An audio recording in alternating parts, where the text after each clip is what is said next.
What's going on, guys? Marvin here. Welcome back to another video. So we're gonna get this Q&A started in about 20 seconds, but really quick, if you guys don't know how these Q&As work, if you guys have any questions that you need help with or some problem that you've been struggling with that requires a little bit more in-depth answer that I can throw into a Q&A, then just make sure to leave that question down below in the comment section and I will make sure to answer it in a Q&A if it's something that requires an answer more in depth than just a yes or a no or a couple of words, okay? So if it's a problem you're dealing with, then just make sure to leave it down below in the comments and we will throw it into the next Q&A. But let's get started.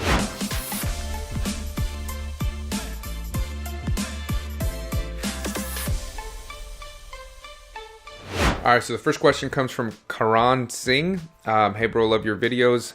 I'm in the process of getting my LLC to start my Amazon business. How do I find good suppliers? I actually have 2 or 3 different videos on this YouTube channel showing you how to find wholesale suppliers. So I'll leave that link down below in the description in a playlist. Just click the playlist link and then I'll have it all in one place for you so you guys can start finding those wholesale suppliers. All right, so next question is from John Prim. Sheffer also sells themselves on Amazon. Is this a red flag in your opinion? So Sheffer is a wholesale supplier that I believe I've shown on my channel when we were doing product supplier research videos. So Sheffer sells on this particular listing. Is it a red flag? Now, before I would say yes, absolutely. And sometimes it still is, and actually in many cases it still may be, especially if you're dealing with brands or smaller brands. Now, if you're dealing with a wholesale supplier, it makes it a little bit different, or my opinion has changed a little bit. So since Amazon made that change, I've actually been looking at a lot of my competitors' companies who are on a lot of my same listings. So if I see a seller on a listing that I'm selling it and I see them on multiple of my products, I'll click on them and see who is selling it. One thing that I found out since Amazon made that change is that one of my best suppliers who sells me some of my best replenishable products is selling on a lot of my listings along with me and along with a lot of other people. I didn't know this until I was able to see who the actual company was, but they're an established seller, pretty big seller, and I've had no issues with them, no issues whatsoever, and I've been selling some of their products for over a year now. So it depends on the supplier. It depends on if it's a distributor or a brand. Mine is a distributor and they cause no issues because they're an experienced seller. They have tons of reviews. They have tons of feedback. They've been on the platform for a long time, and they don't drag prices down, even though they're getting prices at much cheaper than any of us because we're buying it from them. They're not dragging those prices down. So if you have a situation like that, and if you're able to be aware of it, then it's not as much of a red flag as if you're dealing with a smaller brand who doesn't like Amazon sellers or competitors on their listing and just doesn't know how to take those sellers off. So two completely different situations, but you'll have to dig a little bit deeper to see who you're kind of dealing with, and you might have to buy some product and see what kind of experience you have with that supplier being on that listing. Now, in general, it's not great, but in some situations, it seems to be okay.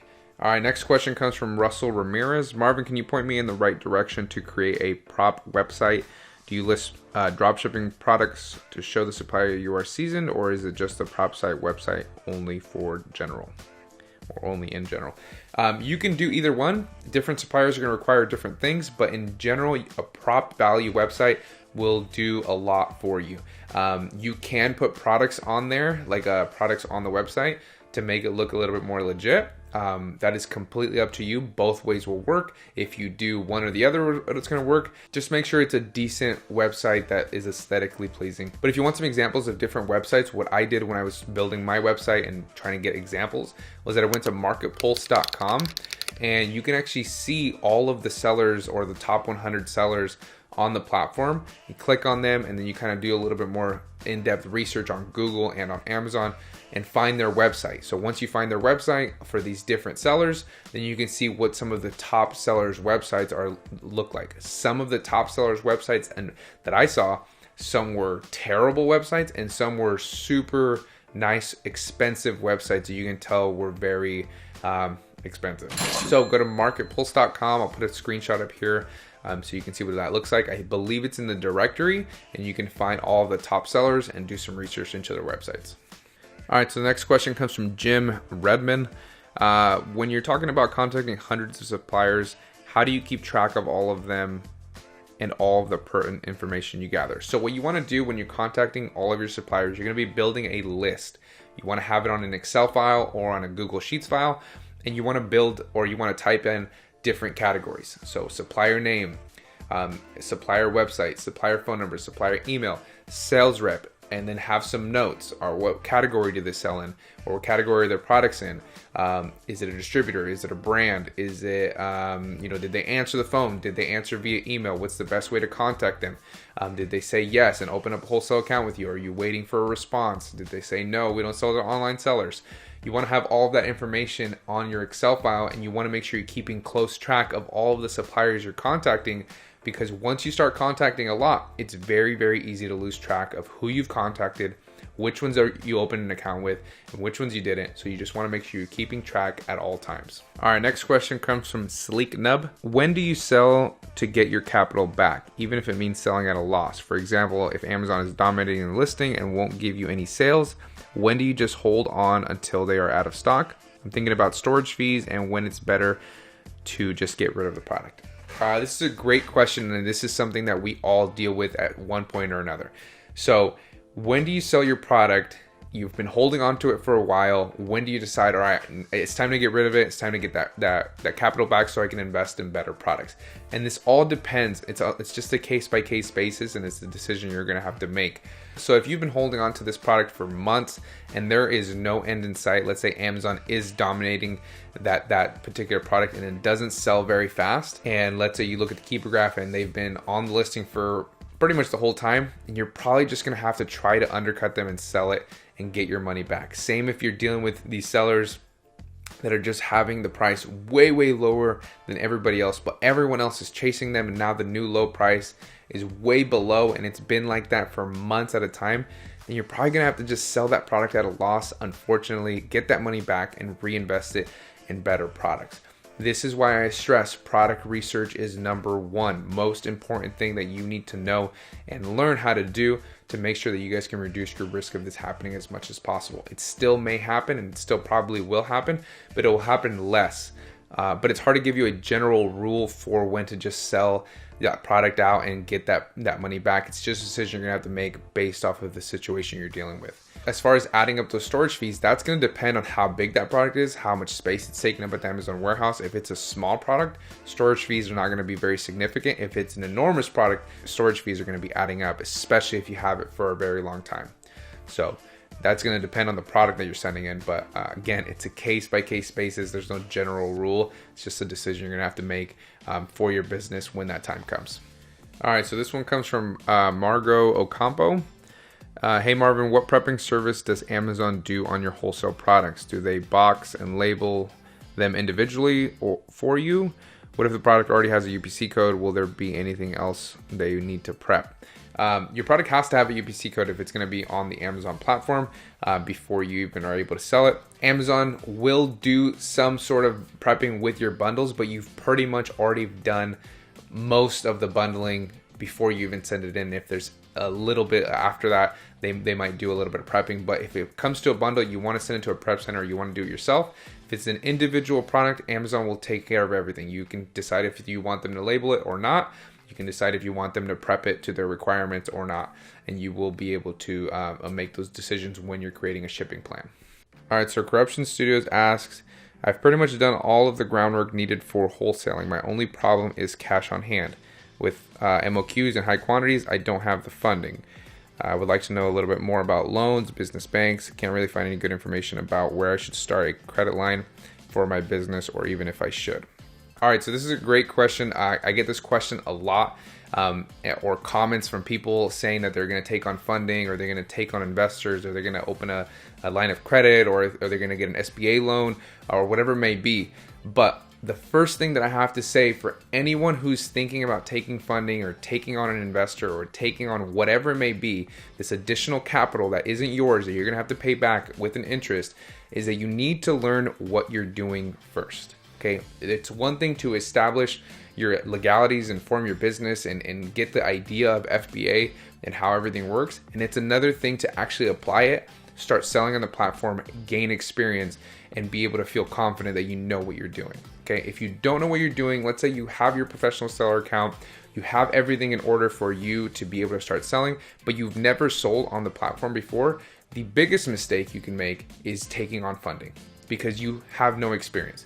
You don't know what you're doing, and you're gonna put yourself at a much bigger risk by doing that. That's my opinion. If you want to take on funding, you guys can do whatever you want. Again, this is your business, but to reduce your risk as much as possible, reduce your stress as much as possible, just start off with a smaller amount. Okay, not all suppliers have high MOQs. Not all suppliers require you to buy thousands and thousands of dollars of inventory in order to purchase from them.